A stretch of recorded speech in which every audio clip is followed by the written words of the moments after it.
today's episode of EngageCast. Absolutely delighted to have you on board. Thank you, Avlesh.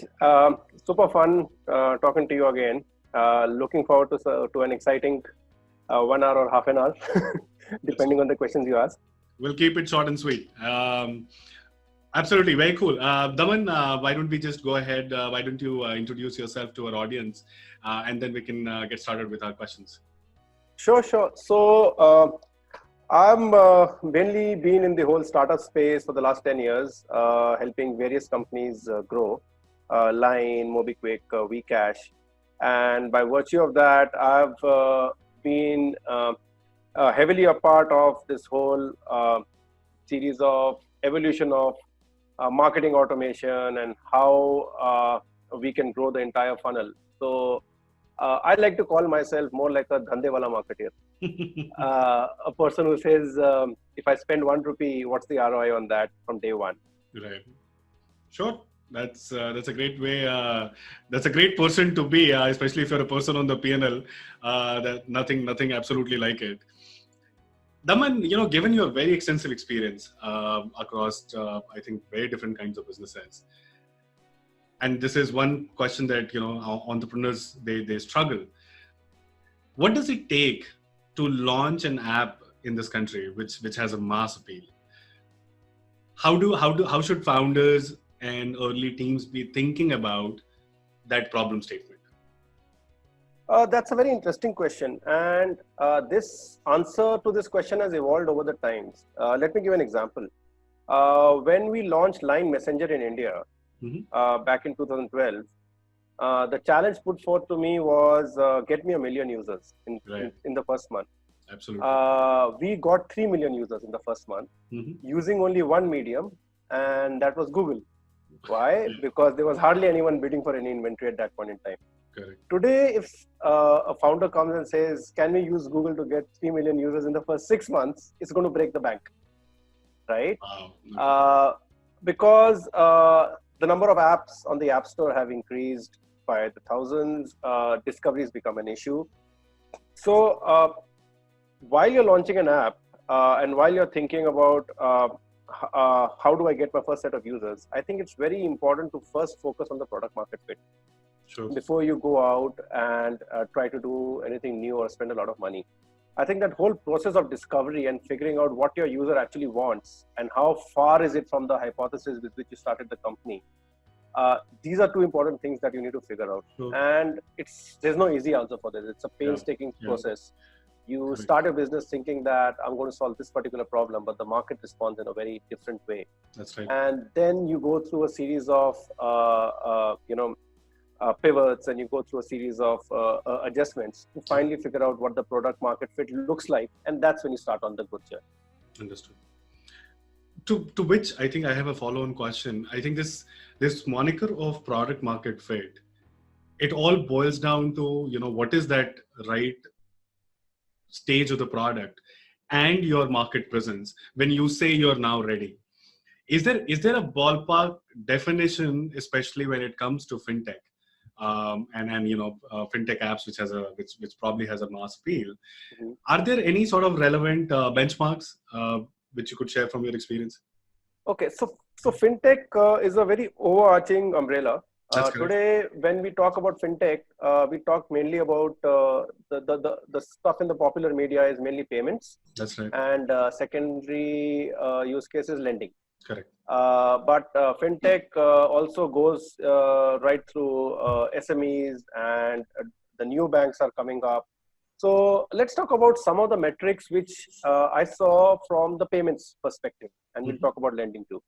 So from the payments perspective, we saw that the users are actually liking our app and using it for what it was meant to be when they would first start loading money into the wallet. Yep. And then starting to explore the use cases. That was when we figured out, okay, we've developed adequate use cases within the app so that the users can start using it. And contrary to what you read a lot in the papers, QR code wasn't the aha moment. Right. It was a simple prepaid recharge, which people used to consume the money That's correct. in the wallet. Yep. I think that's what gave us a good indication that, okay, fine, we've got some hooks within the app. So now let's try to figure out what else can we build into it and what we can scale up. But talking purely from the metrics point of view, I think some of the finger in the air estimates are how many referrals are coming in, how many people are coming in just by word of mouth, by virtue of the power users recommending you. We did early NPS, and the moment we saw more than 30% users saying that, okay, our life would be a bit different if we didn't have this app, we said, okay, fine, we've got something going. Nice. I think that was the thing which helped us define, okay, now let's start building a full-fledged, platform. Is getting 1 million users still a challenge? Getting 1 million users for your let's say payments app. Payments ke liye, yes. Payments has become a very big boys game right now because payments ke liye you need a big ecosystem. And today, if you just launch with 1 or 2 use cases, folks are not going to enjoy using your app. Sure. Also, with UPI coming in, there needs to be a core differentiator with what you present. Frankly, the user experience between one app to the other is not that different as we look at it. We look at it today, what is different is the discoverability of cashbacks. And I think don't get me started on that one. yeah. In fact, at MobiKwik, we shut down cashbacks a long time ago. Yeah. So payments as a use case, I think is a very difficult use case for any new player to get into it right now. You need to have at least $100 million in your bank before you want to embark on that journey. But having said that, there are plenty of other use cases in fintechs which are far wide open, right from lending, getting solutions for the SME, doing neo banking. There are tons of others which can offer entrepreneurs opportunity. Understood. Okay, so I'm sticking to the fintech course now. There, thanks to Paytm and the likes, there's been massive adoption, and it's become mainstream. At least fintech and payments is a thing now. In your own experience, Daman, how have you seen this evolution on the user behavior happen in the last 3-4 years? Okay, so let's talk a bit about that. When we let's start off when we found the product market fit and we started the journey. We found some very interesting trends in the users.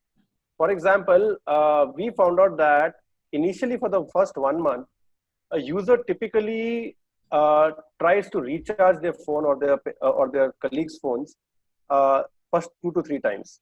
And once they've done that, that's when they go on to doing a utility payment. It was only after that happened that, and I'm talking for the 80-85% of the users, only after they've done 3 recharges and a utility payment would they go on to then use the wallet for an online transaction or an offline transaction. So that's how it started off at that point in time. Having said that, today, 2 years down, when the market's pretty educated about what a payment app is, UPI has made its impact in India, and there are 4 dominant players in India with regards to payments.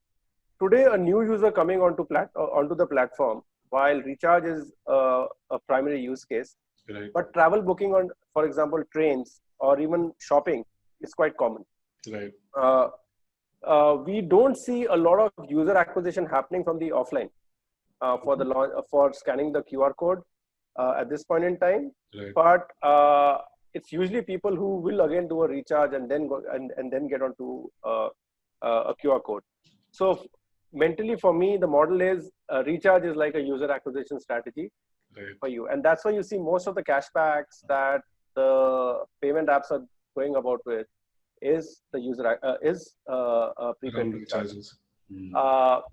Once a user has transacted with the primary use cases, then the possibilities are endless because all these players are now evolving into platforms, and you're layering it with different financial services, we're layering it with different offline services. So then each user kind of takes its path over there.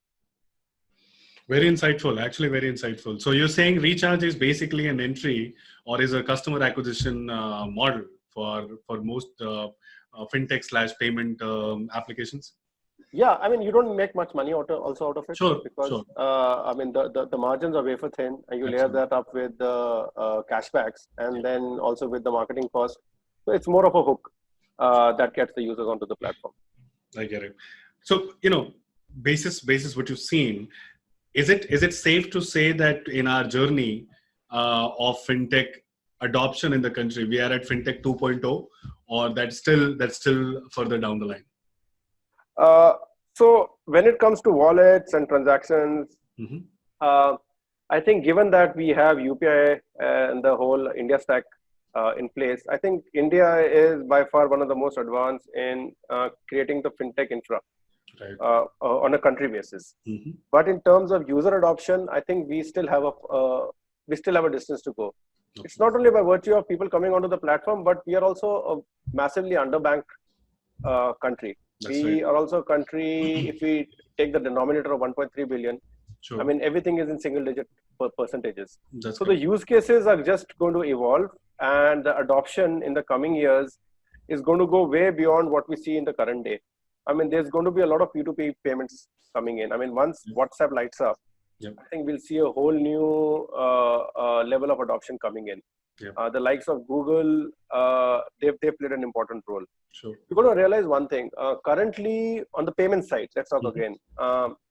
The three biggest platforms, barring Google, it's Paytm, Amazon, and PhonePe. Each one of them has a tentpole product which Yeah. they can latch on to for the Yeah. user to transact on. That's correct. Amazon Pay has Amazon, PhonePe has Flipkart, Myntra Jabong, and Paytm has Paytm Mall, and a bunch of other things. So a lot of users that they acquire, they tend to lead them onto their platform and transact over there. But Yep. going beyond the platform has been a challenge for everyone, and they're all trying their different. They have the marketing strategies and go-to-market strategies. But going forward, if you look at any use case, for example, buying mutual funds, Hmm. we are severely under-penetrated as compared Absolutely. to the developing Absolutely. economies. In terms of access to credit, again, there's a whole lot of access available over there. So it's day zero for us. Let me put it that way. Hmm. Sure. Okay. Okay. Um, Last bit on the fintech space in general and evolution. I wanted to get your views on how SMBs, the small medium sized businesses, how active a role are they playing in the adoption? Is it evolving? And what is the headroom that you see there? Okay, so let's take this question from a two-sided play. Hmm. One is there is a lot of consumer pull today for SMBs to adopt fintech and digital payments, Okay. and a whole lot of stuff like that. So a user today walks up to a store and says that I don't have change, I want to pay using a wallet. Yep. And uh, if a kirana store doesn't have a QR code, there is a dissonance created in the user's mind. That's correct. Secondly, even in small B2B payments, we are seeing real-time payments is something which a lot of companies want. It's people deliver a service or you deliver the goods, people want the payment as soon as possible, so they want the Correct. receipt to hit their UPI app immediately. Other than that, in terms of solving problems for the SMB, now let's come to the core problem that the business has beyond the consumer. There is a lot of organization that the SMB is looking for. Okay, Sure. for example, going beyond the pure play khata. I Hmm. mean, a lot of companies have evolved around that. Yeah. A lot of companies have evolved around filing of taxes and returns. Right. These are all stuff which SMBs are looking for.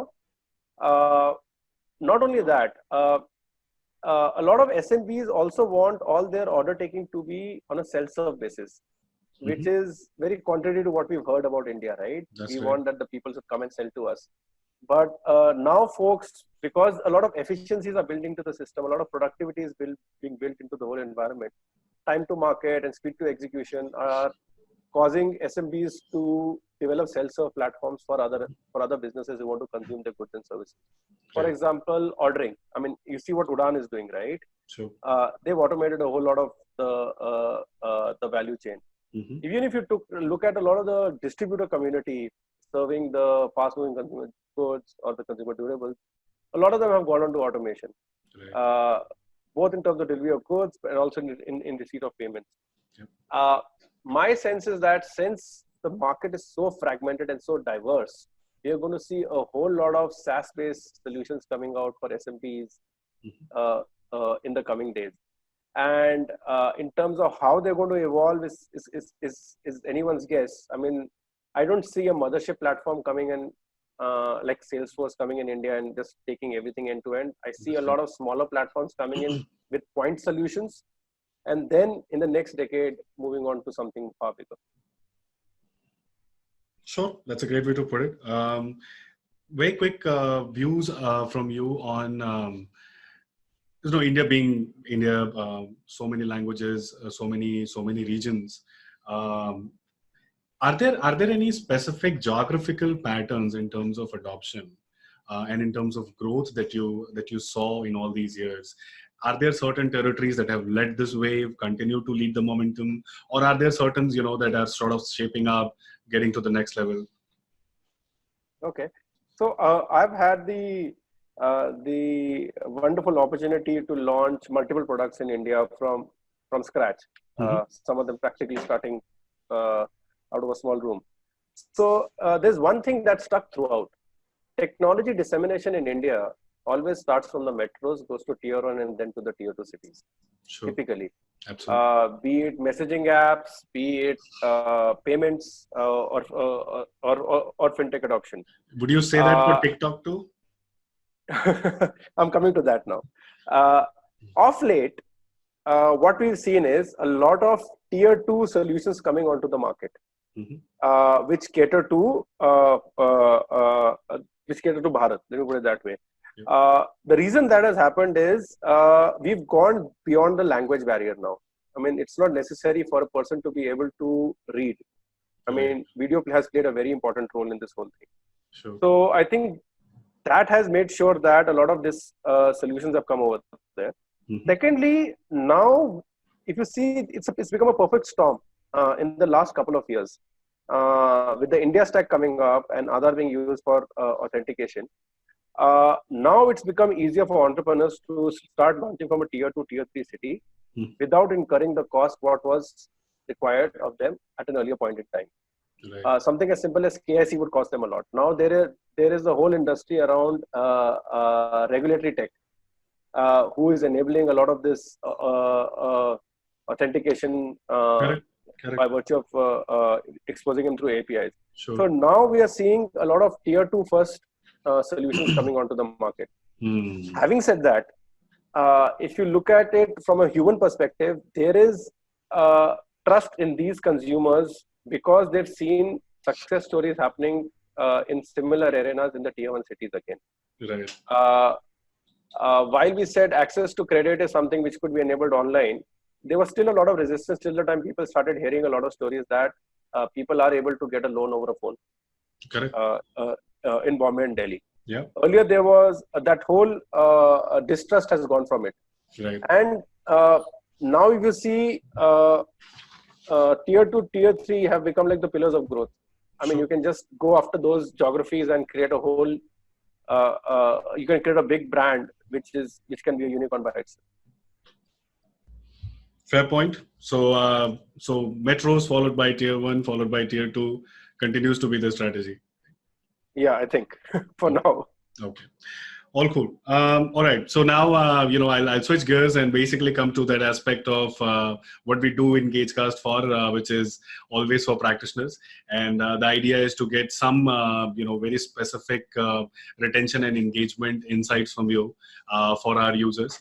And I'll go down that road. Okay. Now, you may have answered this in bits and pieces, but just to form a collective view, what is a typical user journey, Daman, for a FinTech app, which basically revolves around transactions, payments, wallets? How does a user journey typically look like? How does a life cycle look like? Okay. So we'll go beyond the discovery of the solution. Right. I mean, once you communicate the value proposition, let's assume the users researched and discovered you Sure. and downloaded your app. Mm-hmm. Uh, if it's so, let's talk about payments again. Okay, since that's the flavor of the month. We usually see a 50%, just under 50% drop Mm-hmm. from install to registration in a typical user, Wow. and that's a big thing because and I kind of attribute that to people downloading the app just to discover what it is, because there's a whole lot of folks who are just coming onto the platform even today, whether it's useful to them or not. Sure. Sometimes it also happens that the language is a deterrent at that point in Right. time, and we've Right. seen that oftentimes. Uh, Beyond that, people adding money to the wallet Mm-hmm. sees another 30% drop. This Wow. is these are numbers which are by virtue of being in the industry for a long time, Sure, talking no, to a lot and of that's pals. I think so, and these are absolute numbers. I would assume so. 50% from 50% people you lose from your Yes. downloads to activation, and Yeah, another 30% from activation to actually using or recharging their wallet. exactly. So Yeah, 65% are gone by the time they are active users on a platform. correct. That is the reality. Right. And post that, uh, we typically there are some interesting metrics that we saw. I mean, I'll not say the exact metrics that we saw at MobiKwik, Sure. but I'll give you a directional view. So also what we saw in the payments app, besides us losing nearly 65% of the users by the Yeah. time they start transacting, Right. is uh, as a marketeer, I wanted to retain the users that are there left with me, right? Okay. And some of the insights that we had was, if the user transacts more than 4 times in a month, Yep. the probability of churn reduces by under 5%, to under 5%. Wow. So as a marketeer, my job was to make sure that the user does the first transaction, discovers new use cases, make them transact the first 2 to 3 times just on recharge, and then Right. open up all the other use cases for them Amazing. using notifications and all the other channels that I have. Sure. And that was one of the way for us to get him past the first barrier to say from getting him to churn. Also, because the competition is so intense, Mm-hmm. and loyalty per se in India is not that strong for a particular product. And it's not like in the US where everyone started using Apple and Apple it is. Either people like to experiment with newer apps. They want to see what's in it for them. Yeah. And so there's a lot of window shopping that goes around. Correct. So so we had to run a lot of reactivation campaigns. In fact, we used to track reactivations on a daily basis. Wow. There were reactivation targets for one of my team members also. Mm-hmm. And this is not just reactivation in terms of app opens, but reactivating transacting users that we used to track pretty closely. So which would then ultimately, given the new users, existing users, reactivation users, that would collectively lead us to the North Star metric that we were tracking at that point. Very interesting. Very interesting, in fact. And I do have specific questions on each one of these. But before I get to that, Daman, the 65% users who, I mean, let's call them lost for now, people who downloaded but could never get to an active user state for whatever reasons. Is there a way to bring and convert some of these guys into your active user funnel? So definitely, yeah. I mean, once a user comes onto my platform, मैं उसको छोड़ता नहीं हूँ. So there are various signals available for you, right? As long as you have the right SDKs on the app, you can retarget this user on any of the networks that you choose. Sure. You can retarget them on Facebook, or you can retarget them on Google, given the state at which they've exited the state at which they've exited the system. So that's something we did very actively. Interesting. Besides that, if someone's uninstalled the app, we used a marketing automation platform to make sure that we send him an SMS campaign, or at least from D0 to D7 from when he's uninstalled, to try to get him back onto the platform. Sure. And obviously, the more the distance increases from the time that is uninstalled, Absolutely. the lesser the probability of him I understand. coming back.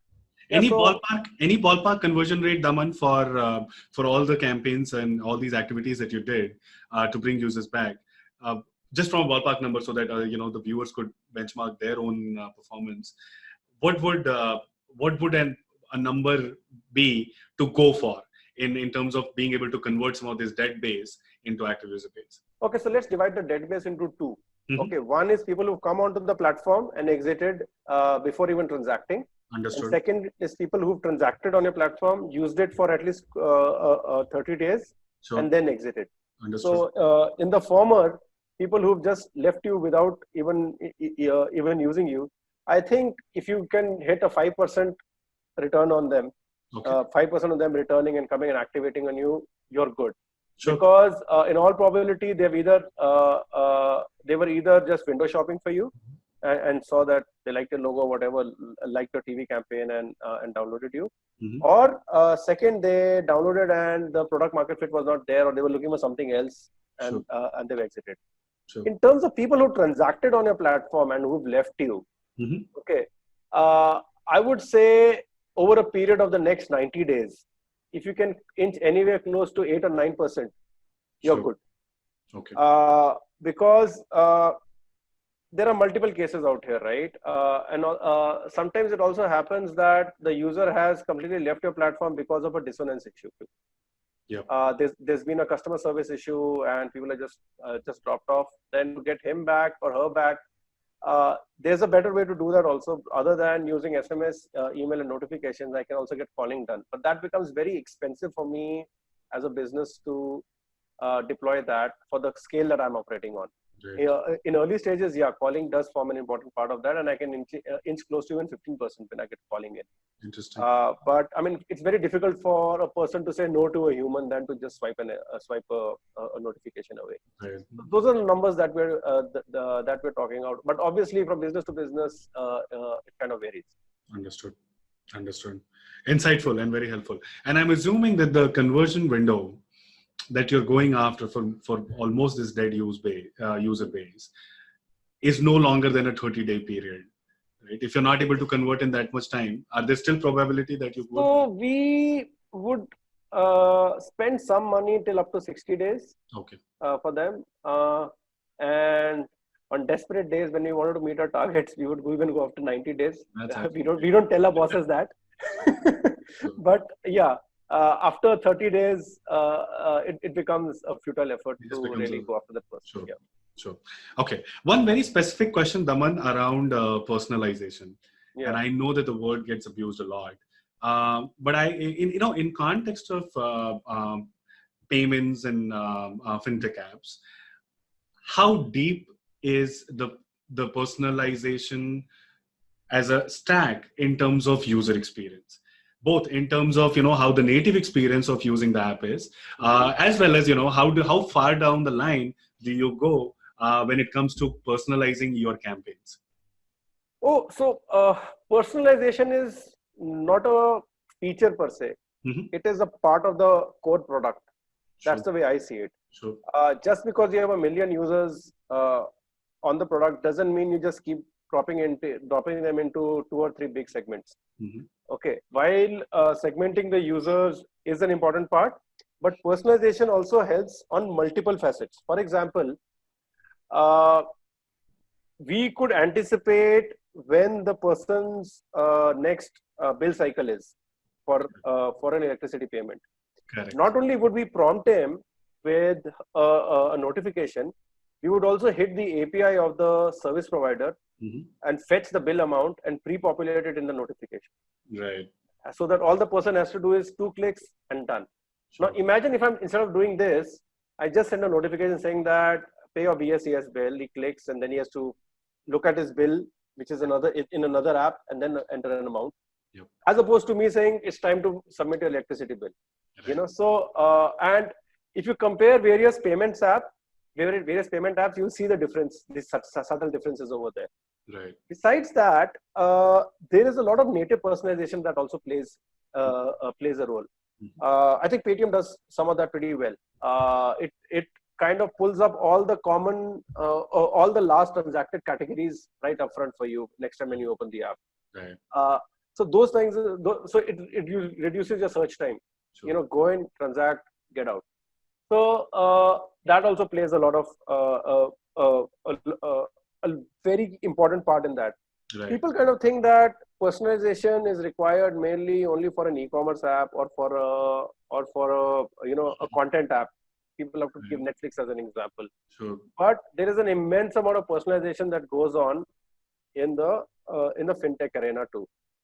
For example, when I'm creating a credit product for a user, right, that is personalized for that particular place. And this is not just by virtue of me knowing this is what his credit score is and I can lend him up to 90,000. So I'll lend him up to 90,000. Right. I will give the user 2 or 3 options. You want 10,000 or you want 20,000 or you want 90,000, right? And so that the user works himself way or all the way up to 90,000 rather than just show him a daunting figure. Sure.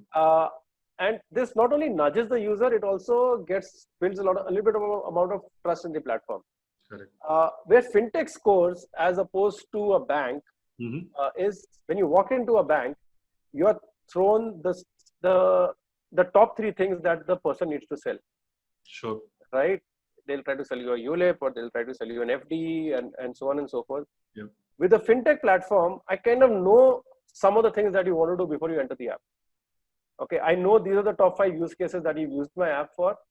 I kind of know that you've searched for a certain amount of items. Right. So I can put all those features and products right up front for you to figure out. Sure. Even for marketing campaigns, for example, in MobiKwik we had banners as a real estate. Okay, and each campaign manager would put a weightage to the banner for a particular segment. And so this is not going like for exact person level personalization, but now segmented personalization, right? People who would like to buy fashion or would like to buy food, so they would see those kind of deals right up front, and the third banner for them would be like an IRCTC or something like that. Right. So those are the kind of things that we would do. Very interesting. Very interesting. Contrary to, I've been meaning to ask you this. So contrary to, most app experiences that we see at WebEngage and generally or otherwise, even from my personal experience, right? A Netflix by design is to get you to spend a lot more time, right? The idea is to just keep you inside Netflix. Is it very challenging, your job of actually retaining or throwing more at the user when the primary use case is about getting the work done and get out? You understand what I'm trying to say, right? I totally get where you're saying, where you're coming from. At MobiKwik, one of the biggest statements we used to at least hear once a day is, our competition is with cash. The user has to be able to pull out the phone and make a payment before he can pull out cash and pay. Yeah. Right. So while payment apps are a transactional platform, I've seen a lot of stuff being done in terms of putting games and putting videos into it and stuff like that. Right. But if you're evolving into a super app, then that's a different story altogether. But if you're a pure play transaction app, then that kind of comes off as gimmicky. Yeah. With the user. Yep. Not every app's North Star is amount of time spent on the app. A lot of apps we measure on the least amount of time in which you can transact and get out. Do we really do that? Is that a common thing? Is there a metric called how less a user has spent time on the app? I would say how less time it takes for the user to transact. Sure. Yeah. So that's what I look at, and that's what we keep building also for, right? If you're building a search as a function on the app, we want to make sure that we're getting the right search results right up front. So if you look at a payments apps session, typically less than 15% of the users would do 2 transactions on one session, Sure. right? Sure. So that kind of answers what I'm trying to say, where a person wants to get onto the app, transact, and get out. Correct. Okay. The primary use case is to transact. The secondary use case for the user is to see if the transaction is successful / look at what the balance is or how much he has on the bank. So that's what it is. Another use case that has evolved these days is checking up your bank balance on payment apps. Does it increase every time I check? With your company and the kind of business you're doing, I'm sure it is. Sure. You would like to believe so.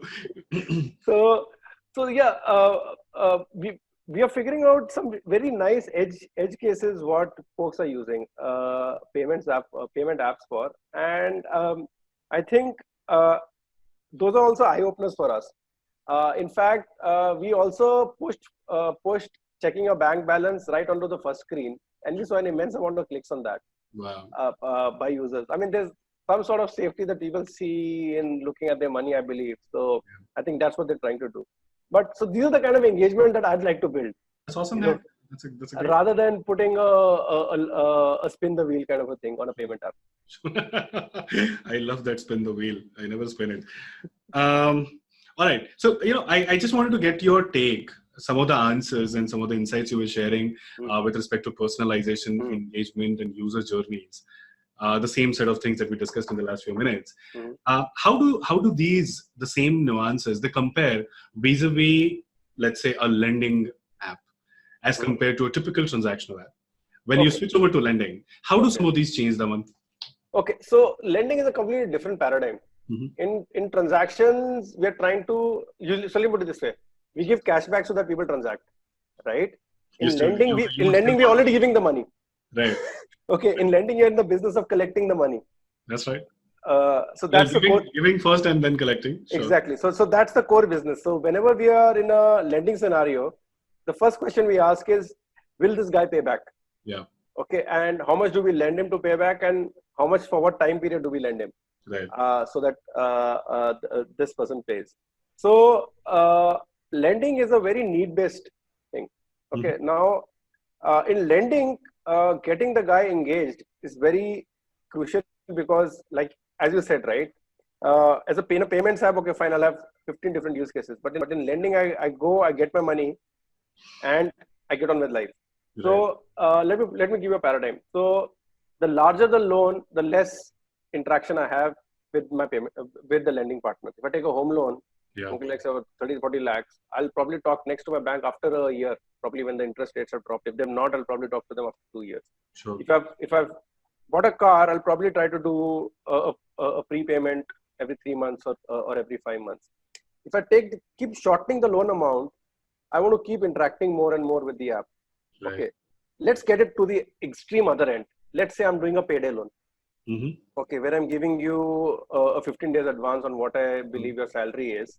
Right. Okay, now for the next 15 days, this person is going to open up my app at least once or twice. Sure. Right? To say, okay, fine, this is the amount. Do I think I'll have it back on the first, or is there any way for me to, get more money out of it? Right. Now, when the person opens the app every 10 days or 15 days, this is an opportunity for me to tell them about what else I can do for them. Sure. Okay. In terms of what are the features I have, what are the products I have, how I can do something. Because at the end of the day, if you look at it at the core level, the product is one, right? I'm giving money. That's my raw material. So from a lender point of view, what we try to do is engage the user with a lot of stuff around why lending is okay, why they can look at credit as fulfilling some of the dreams that they have, and engaging them around content like this. Right. But it's very different from what we do on a transacting thing. Because in lending, I cannot give him I can't say, hey, there's a new car, why don't you take an additional 30 lakhs and, and buy the car. But what I can say is that prepay your loan faster and we'll give you a larger credit the next time around. Understood. And also what happens is I can, before the payment date, I start my reminders 5 days before that. Sure. Okay, if the EC is not set up and stuff like that. So it's very engaging in the sense around the transaction rather than talking about very soft stuff. And it's a much longer cycle for you to engage as opposed to very short cycles here in the payments. Exactly, because frankly, my relationship in a payments app, while it is strong with the user, but in the lending scenario, the user sees the relationship stronger from their side. Yeah. Right? Because they've taken money from you, they feel that they need to give the money back. Absolutely. Very insightful. Thanks, Daman. So if I had to ask you, especially now continuing on the same retention track, what are the top 3 big retention problem statements that someone should absolutely solve for when they're setting up their payments app or setting up their FinTech app? What are the top 3 things, especially when it comes to retention, that they should solve for on day one? Okay, so let's start from the basics to the more complex thing. The first thing is funnel visualization. Sure. I think a lot of startups today, they have a very iffy view of what their funnel looks like. Yep. And a funnel is a very concrete number. True. You cannot say between 30 to 40%. It's either 30 or 40%. Right. So one is funnel visualization is very important. Mm-hmm. Second is the North Star metric that the startup is moving towards. Sure. At every stage of the company, the North Star metric kind of evolves. Yeah. So what is the North Star metric, and how is your user moving through the funnel onto the North Star metric? The third is, how am I nudging the user right through the funnel onto the North Star to fulfill my North Star metric? Yeah. Now, this is very important. While the first thing talks about analytics, yep. The second thing talks about the goal. The Right. third thing talks about the journey. Right. And how you implement this journey is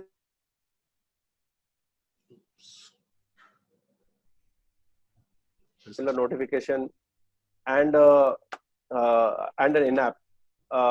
But you need to figure out what is the send time optimization, what is the channel optimization for a user, what does he like to hear. I think that is very critical because you know how it works, right? I send more communication and the user just uninstalls my app and it's like, this guy's just bugging me too much. And every channel is kind of reaching saturation, right? Remember at the start we spoke about Google being a channel for user acquisition. Today, there's a whole notification jam on your phone. More often than not, you've started silencing a lot of apps so that they don't send you notifications. You don't want to fall into that category. Right. Okay, it's a very thin line. Yeah. And there are different ways to do that also. You can start categorizing your notifications into different categories so the user can shut off all marketing campaigns, but all the necessary stuff that they want to be notified on, that they can go on with that. So I think these are the 3 things: the funnel, the goal, and the journey. Very aptly put. Very aptly put. At any point of time, right? As far as your retention stack or growth stack is concerned, Daman, are you basically optimizing for multiple goals, or across different teams, or is it always that everybody should go after this one goal? So here's how it boils down. Okay, let me give you how I kind of organize my teams. Mm-hmm. How I organize my growth teams. So let's take a very concrete example so that your listeners can get an idea of how we did it in a FinTech firm. Sure. At MobiKwik, I used to be judged on 3 parameters: mm-hmm. more users, more usage, GMV. Right. Okay. So number of users transacting, how many times they're transacting in a month, and what's the total share of wallet that I have. Sure. Fair enough.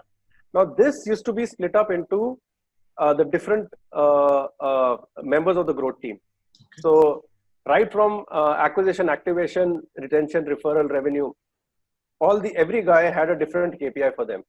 For example, the acquisition person, we didn't even remember what the CPI price was. Mm-hmm. What we remembered is what is the cost of first payment. Sure. That is the cost of the first time the person loads his wallet. Sure. The person who was looking at retention was only judged on cohorts. Sure. That is transacting cohorts and value cohorts. Is this a repeat usage? So this is repeat usage, right? A user coming in, how many users are continuing with you on week 1, week 2, week 3? Sure. And what is the value that they're transacting on week 1, week 2, week 3? Okay. So that's what this person was judged on.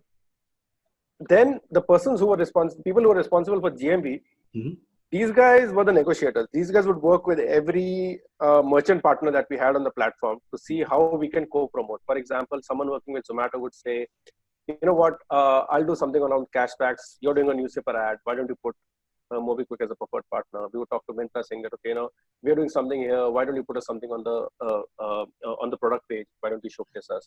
So these guys are the guys who are making sure that our platform becomes the preferred platform for payment at the merchant partner at that point in time. So then the fourth aspect of this whole team are the set of people who work across product and data. Okay. Now, these are the guys who need to make sure that the funnel keeps getting tighter and tighter, and all the other teams who are looking to fulfill their KPIs, they get the right product interventions and product hacks to make sure that that's improving in a better way. Very specific question, especially with respect to the channels, the marketing, retention marketing channels. Are there any outliers, Daman, that you saw where no-brainers? Or did you discover channels in that due process? Something which is not very obvious or intuitive, but ultimately worked out for you? Well, we found a lot of discoveries, but now that we look at it, so what happens is you discover a new channel, you get that aha moment, and then that becomes table and then you abuse it. Yeah, then you abuse it. For example, the in-app channel, based on a trigger, that worked pretty well for us. Nice. For example, if a user has not transacted for the last 3 days, or last 1 week, sorry, that was what we did, and he's lighted up the app again, we would show him the last 2 or 3 transactions that he's done, and if he wants to do any of those repeat transactions. Interesting. So that really helped us. We also used our product feed to feed into Facebook for retargeting. That worked very well for us. Okay. A number of times. When a person would go shopping for credit on the MobiKwik app, and then he's dropped off, we would retarget them back again on Facebook to make sure that they get an idea of a value proposition, and then we can tell them the whole story, right, using a carousel and a video, which in an app kind of a journey, it was pretty difficult. What I've seen is one of the big use cases that I've seen, elaborating on that, is when a person is coming onto your app to do a particular thing, okay, and is discovering, they form an opinion about what they can do with it. But if you retarget them using an external channel, I think you can tell a much larger story in a 15-seconder. I think that is something which some of the marketers have now started to realize that this is a very good re-engagement medium for me to get back to them. That's correct. So, for example, some of these channels may not be the best channels for user acquisition, but they are exceptional channels for getting the user back to finish what he was trying to do. So retargeting, right? I think that's what I'm hearing. It actually works very well. Yeah. And is Facebook the only medium you would do it, or there are other possible avenues to venture into? So another medium which has really worked very well for us in the past is WhatsApp. WhatsApp as a channel has worked wonderfully, frankly, because SMS as a channel has been finished, right? True. No one reads SMS anymore. So SMS has kind of become this channel where there's going to be noise, or there's going to be this transactional SMSs. Right. So WhatsApp, although it's an expensive channel, but we use it very sparingly with stellar results. In fact, here's an interesting use case which Facebook has shut down. So earlier you could run a Facebook ad in which the landing page was WhatsApp. It would open a WhatsApp. Now they stopped that. They stopped that a couple of months ago. How could the landing page be a WhatsApp? It just opens WhatsApp. It just opens. It opens up WhatsApp, and then you start interacting with the user. So this was something which really worked for us with people who registered and not done anything with us. Sure. And we could guide them that, boss, this is what you can do, and give us this much data. What Facebook has done, they stopped WhatsApp, but you can do Messenger ads. But Messenger, as you know, India mein zyada use nahi hota. So getting new channels is also very contextual and specific to a lot of countries, a lot of conditions. So we keep discovering new channels every day. Awesome. That's very cool. The WhatsApp hack was awesome. Coming back to the teams that you were talking about, would love to sort of get a more detailed overview, especially with respect to the growth teams, right? The ones that are responsible for bringing the same customer again and again. So at a very high level, I think you mentioned this very categorically, that your repeat transaction cohorts, both in terms of value and in terms of absolute numbers, is what would determine the success for such a team, and aptly so. What I would like to get a first-hand view from you, Daman, is on a day-to-day basis, what are these folks doing? What are the kind of skill sets are you looking at to hire such people? And how do you sort of see them evolving? What is the ramp-up plan for such a team? What are they exactly doing on a day-to-day basis? Okay, it's really nice that you asked this question, because I talk a lot about building marketing teams and how to drive growth. Absolutely. So I'm this firm belief that we need to develop full stack marketeers today.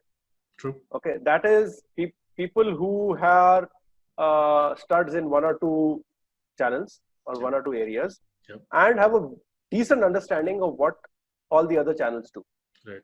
Okay, and there's a way that I go about creating this whole culture. It's more about creating a culture than seeing one or two people. So let me give you some examples.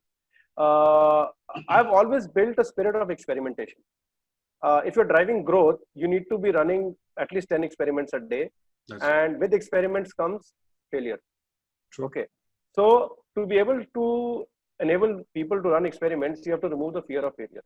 That's right. Okay. My team needs to know without fail that I got their back. Yeah. So the way I appraise all my team members is, your experiment, if you are not coming out with experiments, then the appraisal gets screwed. Failure has no semblance on your appraisal at all. Right. So this gets people to experiment. Sure. Now, just being a full stack marketer is not enough. Like I said, I give you the example that we're doing retargeting, and then we're going to Facebook and we're getting WhatsApp opened up, which is another channel. Such kind of ideas can only come by cross-pollinating ideas. Yeah. So what happens is, every month when we do a marketing review, one person presents the whole review. So a social media manager will have to also present what the SEM person is doing. This builds empathy between the team members, and this also gets the person feeling it. The SEO guy will think all the organic traffic is coming because of me, and the social media are just doing softer engagement. So this builds empathy between the teams, and brings a lot of ideas that comes together. Because a social media manager may not know how I can do something which can help get me SEO leverage. And experiments like these are what helps us drive growth. True. And so when I'm recruiting folks, it's mainly learnability and attitude what I'm recruiting for, with a specialization in one area. Okay, it's not much to ask for, but if you see, two of these things are attitude points, and one of them is a specialist point. Right. And this is what helps me build a big team. And there's a bit of an ulterior motive in all this, that when one person goes for a chutti, I mean, there is someone who knows about that a little, right. And things don't fall apart, because in a startup, you're not hiring for having a lot of backups in the team. Yeah. The resources are low, and so one man, one job, that kind of a thing. Yeah. So I think this is the cultural aspects that I typically build a team with, and so by virtue of this, the team becomes very thick, and growth becomes a common target. Understood. Okay. All right. To an extension to that, especially when it comes to user engagement retention, you yourself mentioned, it's almost imperative that the person responsible for this job is very good with data, right? Has the ability to see through data, find where the gaps are, and then work towards fulfilling those. Yeah. In your experience, Daman, is it easy to find that one person, or this continues to be multiple different people with different skill set trying to solve something together problem? So getting to work with data is table stakes. Anyone making it to a good growth team really needs to be good at data, which means needs to be able to understand what a SQL structure looks like, and should be really beautiful with Excel. So we have this Excel exam in our team where after all the culture interview and everything, we give the person an Excel. There's an Excel interview. Yeah, there's an Excel interview. Awesome. Because obviously we can't expose them to a database. So what we typically do is the format in which the data is downloaded, the raw data is downloaded. We give them that data and we say, okay, now these are 10 exercises, go through it. Wow. And the fun part is we don't assess the person on whether he's got the answer right, but we assess on how his analytical process is. Right. So this is a more of an observation exam. One person sits in the room and sees, okay, how is he going and breaking down the problem? Right. Because the rest everything can be taught, right?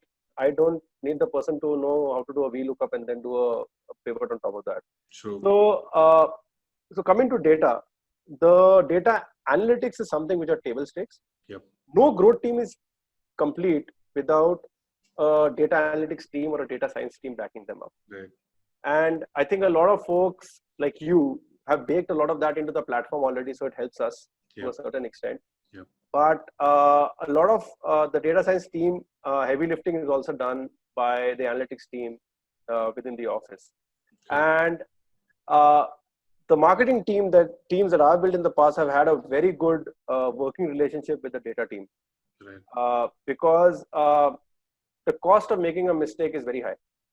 So one of the big so remember when you said visualizing the funnel, one of the big things that I've seen in every company that I've seen is the funnel that you see in the database versus the funnel that you see in the marketing automation platform or the funnel that you see in the attribution platform. They're never the same. Are never the same. Right. My aim is to get them as close as possible because the marketer will always create a campaign based on the CRM or the analytics platform. That's right. And whatever the database funnel it is not relevant for this person. Sure. It is, while it points the company in the right direction, I need to get this funnel as close to that. Absolutely.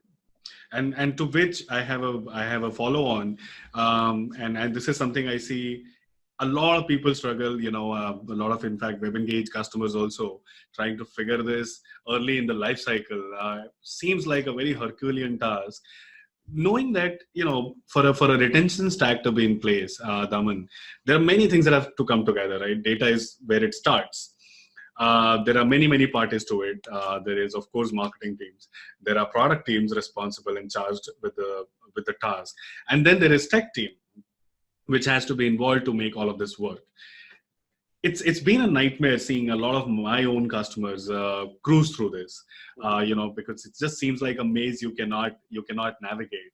And sometimes I've seen marketing, teams do substandard job of what they're supposed to, because the data, right, that was required for them to be highly efficient and highly effective wasn't even there in the CRM platform, as you mentioned. Yeah. How do you advise companies to, most of the times people are blind spotted. They don't even know this is a problem. Right? Correct. It's an unknown. It's an unknown error. Absolutely. How do you advise companies to, how do you advise people to do this right? What is the right way of basically adopting a CRM? Okay. So one of the principal things that I've seen, so I've implemented CRMs in over, I think, 6 companies now. Mm-hmm. So there are 2 or 3 main things that I hear. One is, "Hamara data bahar chale jayega." Like, no, their business is to make sure that your data stays safe. Yeah. The second thing that I hear is, "No, our tech has already built a notification engine." Okay. So, and our database is pure. That's where everything is live. Correct. So my way of introducing a CRM platform is typically that a marketer cannot ask the right questions of the tech team. Yeah. A marketer works off visualization. Right. Typically, that's what the skill set that they come with. Sure. If the marketer doesn't get enough visualization and a turnaround time, your campaigns are never going to go live. So my North Star question is, how much time does it take you to think of a campaign and take it live? The answer is never less than 24 hours. Yep. And my next question is, how about if I bring that down to 5 minutes? Right? Absolutely. I see a funnel, I see a segment, I click on it, I say create campaign, I choose my channel and I get on with it. Right. Okay, that is one thing. The second is, whenever a tech team is developing a notification engine, they typically stop to the point of notification deliver हुआ कि नहीं. Correct. The attribution is broken down, Yep. is broken to a very large extent. Yep. And again, it comes to that fact. I've seen my ad on Google, Facebook, and I click on a notification where I attribute it there. No. True. So CRM platforms also, solve attribution to a certain extent. Sure. So, and that again helps you save a lot of money, Yep. right? At the end of the day. So these are some of the conversations that I have with founders, telling them that that's how to introduce a CRM platform. The trick that has really worked for me is get a CRM platform in, get the JavaScript in a number of places, and throw up the graph on a TV in a common area. And see it improve. No, and nothing gets a founder excited saying that, okay, this is real-time data that I'm seeing, that number of people, how they're moving through the funnel. And I think you guys also do a phenomenal job on that front. Yeah. And I think that really gets them excited. And then that whole thing comes to your dikhao. What else can be done? Interesting. Good way to put it across. I think you're absolutely right. Data out in the open, there's no better truth than that. Yeah. All right. Daman, I'm not going to take too much of your time. I'm supposed to be asking you this quick 5 questions. Okay. And, you can answer in the same quick manner. Okay. So if you were not a marketing professional, what or who would you be? I would have been a coder. You would have been a developer? Yeah, I would have been a developer. That life sucks, Daman. I know, but okay. That is what I used to love doing for a very long time. All right. Top 3 marketing tools you just cannot live without. I cannot live without an attribution tech tool. I cannot live without an analytics tool. Sure. And I cannot live without a marketing automation tool. Okay, good to hear. This is my favorite. What's your dream job? My dream job? Oh man, I haven't thought of that. I'll tell you what I can't name a company per se, but I'll tell you what my dream job will help me do. My dream job will help me build a rocket ship. Awesome. Really scale a company rapidly. I mean, nothing gives me more happiness than driving growth. That's so awesome to hear. I wish every company had marketers like yourself. We would be building unicorns day in, day out. All right. Which is the last book that you've read?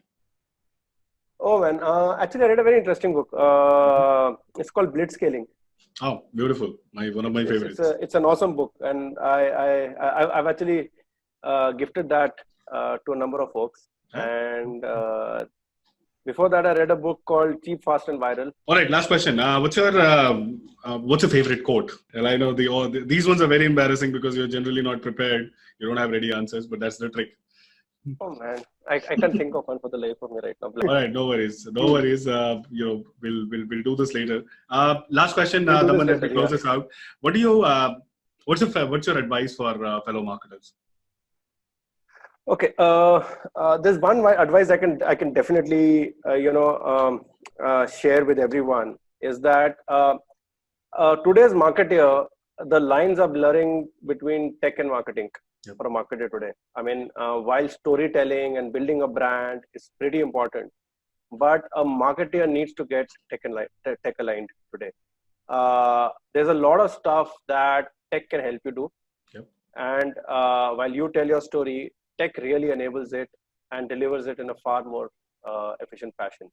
Right. Besides that, today you can personalize the story to every user. I think nothing helps you to do that more than tech does. Yeah. Besides that, there's one more thing I really want to say is strive to build stellar teams. Do not box folks in just doing a single job, because that just doesn't add value to a person's life. And if you want to build new CMOs, and that's what I fundamentally think every team member in my team can become a CMO. I try to expose them to as many facets of marketing as possible. Tech meets marketing. That's what our holy grail is. Yeah. And I wish that for every company, every team, every marketer. Thank you so much, Daman. This was very helpful. I look forward to host you in another episode of EngageCast to bring more insights for our listeners. Thanks again. Thank you so much. Thanks, man. Thanks, Avlesh. Great talking to you, man. Always. Yeah. Pleasure.